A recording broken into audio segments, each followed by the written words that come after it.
कभी तो लगे कि तू ही खुदा है। वार 2 देखी तो लगा सिनेमा ही सजा है। नमस्कार दोस्तों, स्वागत है हमारे चैनल पर जिसका नाम है फिल्मी दीवानगी। फिल्म की सच्चाई लाना है मेरी जिंदगी। भाई साहब, वार 2 देखने के बाद दिल से एक ही आवाज आई, भगवान किसी को दुश्मन दे दे पर ऐसी स्क्रिप्ट कभी न दे। इस फिल्म को देखकर लगा कि डायरेक्टर ने यूं ही स्क्रिप्ट पे थूक के लिखा है और फिर कैमरे पे मिर्ची पाउडर छिड़क के शूट कर दिया है। यशराज स्पाई यूनिवर्स ने जिस तरीके से इसे स्पाई बताया है, उससे तो मेरे मोहल्ले का शर्मा जी ज्यादा गुप्त एजेंट लगते हैं। ऋतिक रोशन और जूनियर एनटीआर जैसे टैलेंटेड एक्टर्स को लेकर अगर आप ऐसा कचरा परोसें तो फिर ये टैलेंट नहीं, टॉर्चर कहलाता है। फिल्म शुरू होती है एक धांसू सी लोकेशन से, लेकिन 5 मिनट बाद ही समझ में आ जाता है कि लोकेशन भरे स्विट्जरलैंड की हो। कहानी भटिंडा के ढाबे वाली है, बेस्वाद, ठंडी और बार बार रीहीट की हुई। गुलाब नहीं कांटे हैं। इस फिल्म में जितने भी सीन है, आंखों में आंसू नहीं, जलन सी होती है। कब खत्म होगी ये पीन है।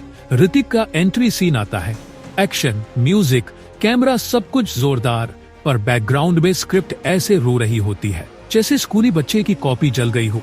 फिर आते हैं जूनियर एनटीआर और ऐसा लगता है कि उनकी एंट्री के साथ फिल्म में थोड़ी जान आएगी, लेकिन नहीं, यहाँ तो जान नहीं, जानलेवा बोरियत आती है। उनके डायलॉग ऐसे लगते हैं जैसे गूगल ट्रांसलेट से अनुवाद किए गए हो। ना पंच ना इमोशन, बस हम बड़ा खतरा है वाला एटीट्यूड, वो भी बिना बेस के। एक्शन वो हो जो दिल धड़काए। ये तो ऐसा था जैसे मोबाइल गेम डाउनलोड करने में भी ज्यादा थ्रिल आए। फिल्म में एक्शन सीन ऐसे घुसेड़े गए हैं जैसे बिरयानी में किशमिश, कोई तुक नहीं, बस ठूस दो। वीएफएक्स इतना ओवर था कि 2 बार तो लगा कहीं एवेंजर्स की फटी कॉपी तो नहीं देख रहे। कार चेज हो या हेलीकॉप्टर स्टंट, सब कुछ ऐसा लग रहा था कि वीडियो एडिटर छुट्टी पे था और उसके छोटे भाई ने प्रीमियर प्रो में रैंडम इफेक्ट्स घुसेड़ दिए। कहानी में दम नहीं, किरदार हैं अधूरे। फिल्म के डायलॉग भी लगते हैं पुराने कचरे से चुराए हुए टुकड़े। फिल्म की कहानी ऐसी उलझी हुई है कि अगर इसे समझने बैठो तो लगेगा जैसे यूएससी का पेपर हल कर रहे हो और फिर भी पास होना नामुमकिन। प्लॉट ट्विस्ट इतने बेमतलब हैं कि एक समय के बाद आप खुद को फिल्म से ज्यादा अपनी जिंदगी के फैसलों पर सवाल उठाते पाते हैं। मैंने टिकट क्यों खरीदी? क्यों ना नेटफ्लिक्स ही देख लेता? क्या मेरी लाइफ में कुछ एक्साइटमेंट बची है? और इस सबसे ऊपर जब फिल्म भावनात्मक मोड पर आती है तो इमोशंस ऐसे निकलते हैं जैसे खारी नारियल, दिखते तो है पर अंदर से खोखले। म्यूजिक है ऐसा जैसे बजा हो पुराना रेडियो और डांस सीक्वेंस में दिखी जबरदस्ती की कार्डियो। सॉन्ग्स भी ऐसे हैं जो अचानक कहानी में घुसाते हैं जैसे बिना बुलाए मेहमान। मतलब एक पल पहले बम फट रहे हैं, दूसरे पल सब मस्ती में डांस कर रहे हैं। और बैकग्राउंड म्यूजिक भाई साहब इतना लाउड और बेमेल की 2 बार तो कान बंद करने पड़े। थ्रिल देने के बजाय सिर दर्द दे गया।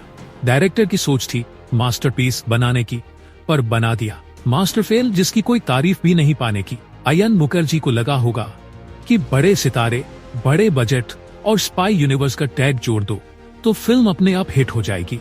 लेकिन सर जी, बगैर कहानी और दिल के अगर फिल्म बनाओगे तो वो सिर्फ एक डिब्बा रह जाती है जो बाहर से सुनहरा और अंदर से खारी होता है।